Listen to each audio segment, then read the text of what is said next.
Giorgia Meloni, você conhece a Meloni? Hum, que medo de responder isso aí. A Meloni, nossa primeira-ministra da Itália, ela já está indo pro segundo ano, né, de mandato como primeira-ministra. A Itália, ela é um regime parlamentar, né? Então, diferente do Brasil, que nós votamos para presidente, lá quem elege o primeiro-ministro e também o presidente é o próprio parlamento. E a Meloni, ela tomou uma decisão um tanto quanto polêmica, que é mandar para o Parlamento Europeu a proposta de mudar a capital da União Europeia para Roma. E a gente separou um vídeo dela sobre um discurso que eu acho que deixa claro qual que é o sentimento da Meloni quando ela defende umas coisas assim. Potrei farne tante altre di queste domande. A monte c'è quella che ci facciamo oggi: perché la famiglia è un nemico? Perché la famiglia fa così paura? C'è una risposta unica per tutte queste domande: perché ci definisce, perché è la nostra identità, perché tutto quello che ci definisce in questo tempo è un nemico, per chi vorrebbe che non avessimo più un'identità e che fossimo solamente schiavi, consumatori perfetti.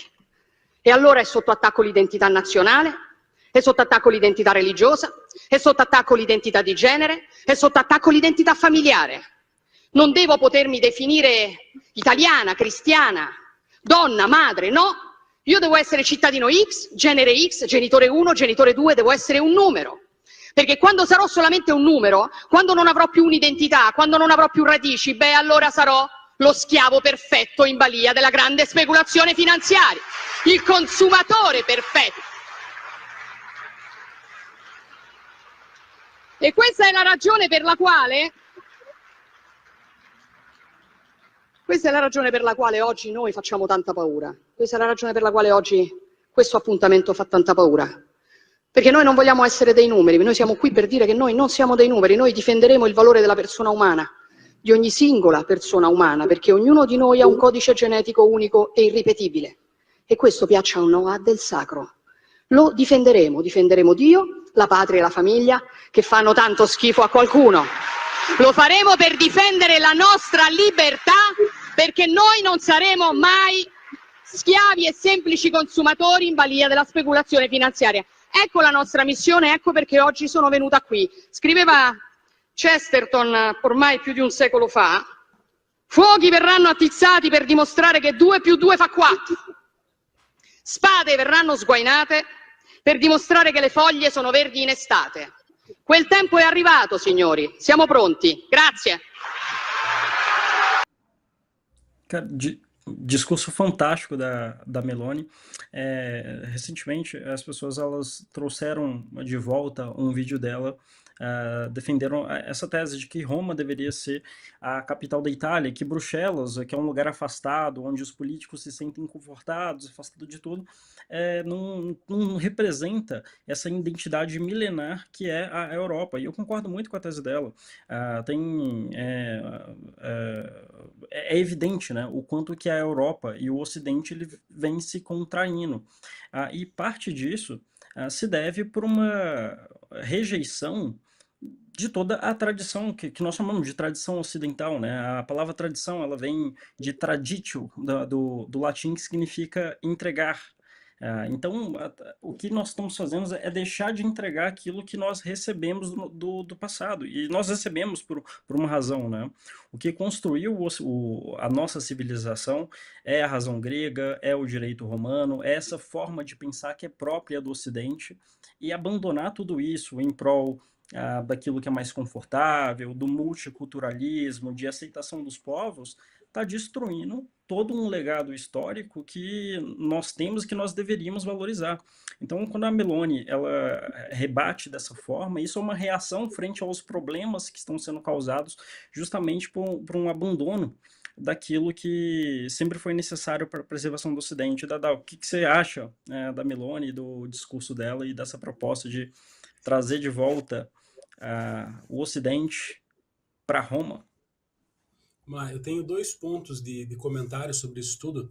O primeiro é que eu não me recordo, tu vai conseguir me ajudar, Rafa, mas eu não lembro se foi o Mises que falou que o socialismo ele é mutável, ele vai se adaptando às realidades para continuar se impregnando. E se tu for perceber, o socialismo nos últimos tempos, ele percebeu que não aquele discurso de o proletariado contra o burguês, ele já não cola mais tanto nos tempos de hoje, mas para que eles possam continuar expandindo, eles precisam dessa divisão. O socialismo, o coletivismo de maneira geral, ele precisa da divisão, do conflito, de que as pessoas, por uma desculpa, desrespeitem o indivíduo, desrespeitem o outro, para que eles consigam se impregnar. Então hoje é homem contra mulher, é hétero contra gay, é preto contra branco. E na verdade, quando você traz para perto essas relações, muitas vezes isso não existe. Muitas vezes você vê defensores de pessoas que não precisam e não querem ser defendidas. E eu concordo muito que você abandonar as tradições é algo que, para quem é conservador, principalmente, é uma mudança abrupta que não é justificável, porque você tem algo que vem funcionando, você vê algo que já deu certo, construiu toda uma sociedade, e você simplesmente negar isso por motivo nenhum é errado. E faço um contraponto só, que daí é uma questão pessoal. Eu, por mais que eu seja religioso, eu só não gosto de discursos políticos que envolvem religião.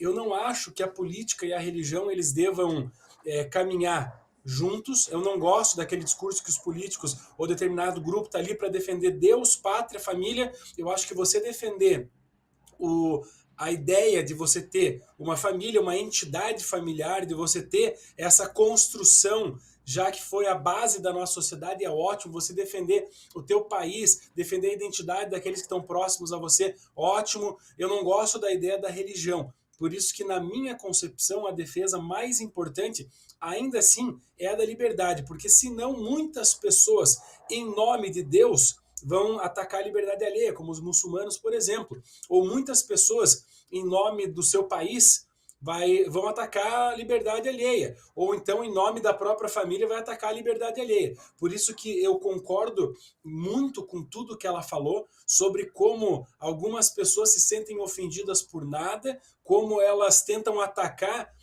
estruturas familiares, base de sociedade, exclusivamente para dividir, para conseguir passar essa agenda, tentar transformar as pessoas num coletivo, num número, mas eu só não gosto da ideia da religião, apesar de concordar com ela, apesar de ser religioso, mas eu não gosto dessa junção, tanto no Brasil como em qualquer lugar, de política e religião. Acho que são assuntos que têm que ser tratados em mesas separadas. Eu vou trazer só um ponto de divergência, porque eu acho que essa separação ela não existe de forma tão clara. O que nós vemos é que com a retirada de Deus, eh, ou pelo menos da noção cristã, de Deus, de um ser transcendente que confere ordem às coisas, e a partir daí a gente tem um elemento de estabilidade daquilo que é certo, daquilo que é errado, o que houve foi a substituição desse Deus por um outro Deus. No mundo moderno, o Estado ele virou Deus. A cultura woke ela virou a religião secular da época. Nas revoluções, o que nós vemos, né, que a mente revolucionária ela também é uma espécie de religião secular que substitui essa noção de um paraíso terreno transcendente por um paraíso terreno imanente. Então, essa substituição, eu não vejo como. Quer dizer, essa retirada, né, da religião, daquilo que é tão fundamental para a sociedade, para a política, eu vejo de maneira diferente, viu, Dada? Até porque tudo que nós vemos no Ocidente foi construído a partir do cristianismo. Tem um livro aqui que eu gosto bastante, que chama Vitória da Razão, do Rodney Stark. O Rodney Stark ele é um historiador agnóstico, onde a grande tese dele é que nós só temos essa noção de liberdade e esse relativo sucesso do Ocidente por conta de uma forma de pensar cristã.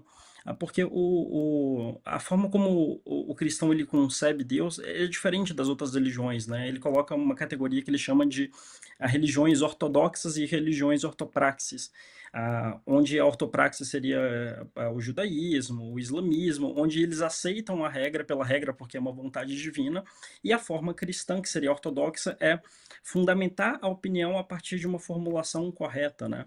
Então a gente entende que foi dado ao homem a razão, e que nós temos essa razão como um instrumento, né, de investigação das leis da natureza, das relações pessoais, e a partir disso nós podemos construir as coisas, e eu não vejo historicamente isso sendo criado fora da cosmovisão cristã, né? Então, inclusive, né, sobre esse problema que a gente vê na Europa hoje de imigração, de multiculturalismo, de dissolução da cultura, a minha postura muitas vezes é crítica quanto aos liberais, porque os liberais eles não têm coragem de assumir o problema e resolver de fato. Em nome da liberdade, de uma certa equivalência de modos diferentes de viver, sem fazer uma distinção daquilo que é melhor, que é pior, sem fazer juízo de valor das ações dos indivíduos, nós temos hoje um suicídio do Ocidente. Eu não digo nem que é uma retração por causas externas, né? É claramente um suicídio, para fazer referência ao livro do James Burnham, que é também um ex-marxista que virou conservador e tal, escreveu vários livros sobre essa questão que nós vemos aqui. Então, nesse ponto, eu tenho uma divergência com você. Então, e assim, ó, eu entendo que você fala quando a construção ser baseada na religião, isso aí é indiscutível. Só o que eu me refiro é que apenas a compreensão através da religião ela não é suficiente. Entende? Porque quando você tem a junção do poder coercitivo do Estado e que isso está atrelado diretamente à possibilidade de uma religião, eu acho isso absolutamente perigoso. Eu entendo o que você quer dizer quando o liberal, de maneira geral, ele ele não toma esse lado. Mas, claro, o que eu me refiro é assim, muitas pessoas, elas não se entendem como religiosas, elas não acreditam em Deus, mas elas respeitam e têm valores cristãos. E não vejo nenhum problema nisso. Os valores cristãos, tá tudo certo, e eu entendo que isso está enraizado através da religião, mas eu não acho que esse tenha que ser o ponto determinante. Você ter a religião como o fio que determina o que é certo e errado. Os valores oriundos do cristianismo, ótimo, mas eles podem ser oriundos de outro lugar também. Por exemplo, quando você pega culturas como o Japão, quando você pega culturas como outros países orientais, onde eles não são cristãos, eles não têm o cristianismo como base, mas eles, coincidentemente, têm os mesmos valores. Então, eu entendo que diversos valores, eles são inerentes ao ser humano bem intencionado. Eles são inerentes aos direitos naturais, sabe? Então, isso naturalmente com razão, quando você traz a razão para a discussão, você percebe que alguns pontos, eles precisam ser obedecidos em respeito à liberdade alheia, que naturalmente vai convergir com determinadas religiões orientais, naturalmente vai convergir com determinadas religiões ou com o cristianismo, mas, de toda forma, eu acho que esse é um assunto que nós nunca vamos fechar 100%, porque o viés é diferente, apesar dos valores serem os mesmos, né? Tem razão como pilar fundamental de conduta do homem, e isso eu acho que é um ponto fundamental e que, inclusive, é que o Ocidente tem abandonado, né? O Ocidente, evidentemente, está emburrecendo. Na live passada que a gente fez, eu falei de um termo que o Bento XVI sempre utilizava, né? Que o Ocidente está se deshelenizando, a gente está jogando fora a tradição helênica que foi dada de presente para a gente. É isso aí.